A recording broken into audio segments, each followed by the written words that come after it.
안녕하십니까. 폴리뉴스 김현우 기자입니다. 저희 폴리뉴스에서는 독자분들에게 꼭 필요한 기사를 엄선해 매일 아침 모닝 브리핑을 통해 문자로 보내드리고 있습니다. 해당 서비스는 폴리뉴스 홈페이지를 통해서 신청이 가능하십니다. 많은 사랑 부탁드립니다. 그럼 먼저 한 주간의 주요 뉴스를 전해드리겠습니다. 지난 17일 정치부 뉴스 브리핑입니다. 문재인 대통령은 지난 16일 국토교통부 업무보고를 받는 자리에서 이사 부동산 대책을 중심으로 주택 가격과 전월세 가격을 조속히 안정시키는데 부처의 명운을 걸어주길 바란다고 당부했습니다. MBC 100분 토론이 서울 시민을 대상으로 실시한 4.7 서울시장 보궐선거 여론조사에서 여야 후보 중 박영선 더불어민주당 예비후보가 야권의 안철수 국민의당 예비후보에 앞섰습니다. 다만 야당 후보 지원론이 여당 후보 지원론에 비해 더 높았습니다. 18일 뉴스 브리핑입니다.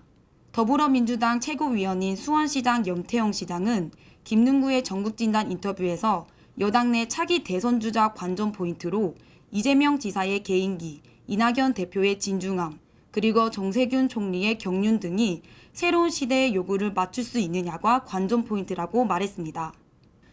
본지 의뢰로 미디어 리서치가 지난 16일 실시한 조사에서 문재인 대통령은 국회 인사청문회 경과 보고서가 채택되지 않은 황희 문화체육관광부 장관 임명에 대해 대통령이 임명을 철회해야 한다는 의견이 38.8%였고 대통령의 뜻을 존중해야 한다는 응답은 36.5%로 나타났습니다. 19일 뉴스 브리핑입니다. 4.7 보궐선거를 앞두고 과거 이명박 정부 시절 국가정보원의 불법 사찰 의혹이 다시 논란이 되고 있습니다. 더불어민주당은 이명박 정부에서 박근혜 정부로 범위를 확장하며 정보공개 특별법 추진으로 야당을 압박하고 있습니다. 반면 국민의힘은 불법 사찰 진상규명을 하더라도 선거 이후에 김대중, 노무현 정부를 포함한 전 정부의 불법 사찰을 규명해야 한다고 맞서고 있습니다. 19일 뉴스 브리핑입니다. 4.7 보궐선거를 앞두고 과거 이명박 정부 시절 국가정보원의 불법 사찰 의혹이 다시 논란이 되고 있습니다. 더불어민주당은 이명박 정부에서 박근혜 정부로 범위를 확장하며 정보공개 특별법 추진으로 야당을 압박하고 있습니다. 반면 국민의힘은 불법 사찰 진상규명을 하더라도 선거 이후에 김대중, 노무현 정부를 포함한 전 정부의 불법 사찰을 규명해야 한다고 맞서고 있습니다. 박형준 국민의힘 부산시장 예비후보가 이명박 정부 청와대 민정수석으로 근무할 당시 국정원 불법 사찰 자료를 보고받았다는 의혹에 휘말렸습니다. 박형준 예비후보는 강력히 부인했으며 부산의 여당 예비후보들은 박 후보에게 책임을 촉구하고 있습니다. 정치부 마지막 뉴스 브리핑입니다. 4개의 여론조사 전문기관이 공동으로 차기 대선주자와 관련한 여론조사를 실시한 결과 진보 진영에서는 이재명 경기도지사가 1위로 나타났습니다. 보수 진영에서는 윤석열 검찰총장, 안철수 국민의당 대표, 홍준표 무소속 의원이 경합을 벌였습니다. 공매도 이슈가 한창인 가운데 폴리뉴스에서는 공매도 기획기사를 작성했습니다.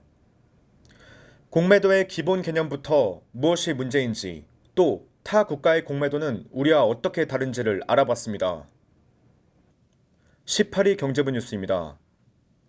쿠팡이 미국 증시 상장을 추진하면서 미국 증권거래위원회에 상장 신고서를 지출했습니다.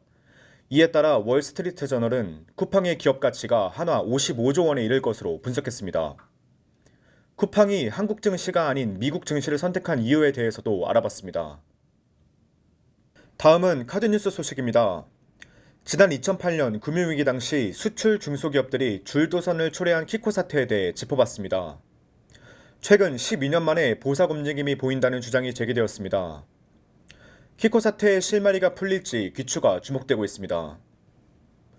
국내 스타트업 기업들이 해외 기업에 매각되는 사례들이 최근 나오고 있습니다. 국내 기업들의 가치를 인정받는 측면에선 굉장히 긍정적이지만 국내 시장에서 작은 M&A가 많이 일어나도록 해야 한다는 목소리도 나오고 있습니다. 다음 소식입니다. 국내 위성기업 AP위성의 주가가 급등세를 보이고 있습니다. 일론 머스크의 스페이스X의 기업 가치가 상승한다는 소식이 들려오자 18일 장 초반에는 18,200원까지 상승해 52주 신고가를 경신했습니다. 전기통신사업법이 최근 시행됐습니다.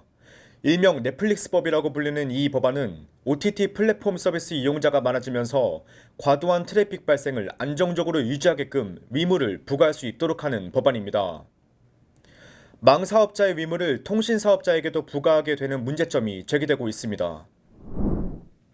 금일 뉴스 브리핑은 여기서 마치겠습니다. 시청해주신 여러분께 감사합니다.